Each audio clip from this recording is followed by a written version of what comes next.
மோடி அவர்கள் தமிழ்நாடு பாஜக ரொம்ப அசுர வேகத்துல வளர்ந்திருக்கிறாங்க. அவங்களுக்கு வாழ்த்துக்கள் அப்படின்னு குறிப்பிட்டிருக்காரு. அதே நேரத்துல மாநில தலைவர் அண்ணாமலை அவர்கள் வந்து வெளிநாட்டுக்கு கல்வி பயணமா மேற்கொள்ள இருக்கிறார் அப்படிங்கிற செய்தியும் வருது.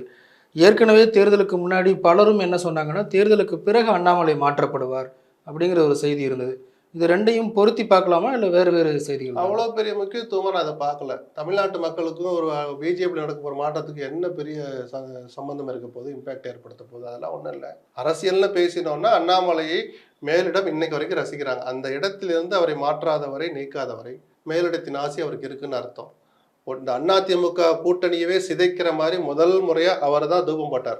நாங்க தான் இடங்களை கொடுப்போம் அப்படின்னு சொன்னதை ரசிச்சார். 25 இடங்கள்ல நாங்க போட்டிடுவோம்னா அப்ப அதிமுக மீதி 15 இடம் தான் போட்டிடுமான்னு கேட்டபோது அந்த விவாதங்களை ரசித்தார். ஜெயலலிதாவை அவமதித்தார், அண்ணாவை பற்றி சில்மிஷம் செய்தார், எம்ஜிஆர் பற்றி, இப்படி அதிமுகவுடைய தலைவர்களை பற்றி, அதிமுக கட்சியை பற்றி ஒரு சில்மிஷ கருத்துக்களை அவ்வப்போது சொல்லி அந்த கூட்டணி உடைய காரணமாக இருந்தவர் அண்ணாமலை தான். அவருடைய அத்தனை செயல்பாடுகளையும் கண்டிக்காததன் மூலமாக ஆசீர்வாதம் கொடுத்து காப்பாற்றியது, ரசித்தது மேலிடம்.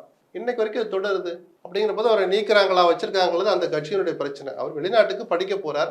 4 மாத காலம் ஒரு கட்சி தலைவர் இல்லாமல் இயங்க முடியாது. அது மத்தியில் ஆட்சியில் இருக்கிற ஒரு கட்சி. அப்படிங்கிறப்ப மாற்றுத் தலைவர், இடைக்கால தலைவர், தற்காலிக தலைவர் யாராவது போடுறாங்களா அப்படின்னு தெரியல. செய்திகள் வந்துகிட்டு இருக்கு.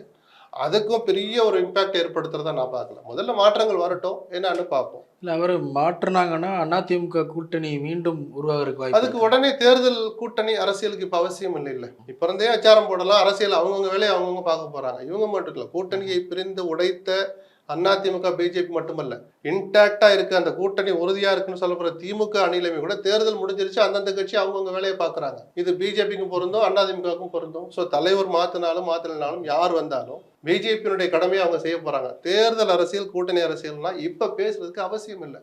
குறைஞ்சபட்சம் 1 வருஷம் 1.5 வருஷம் இருக்கு அந்த ஜுரம் தொடங்குறதுக்கு. நான் சொல்றேன்.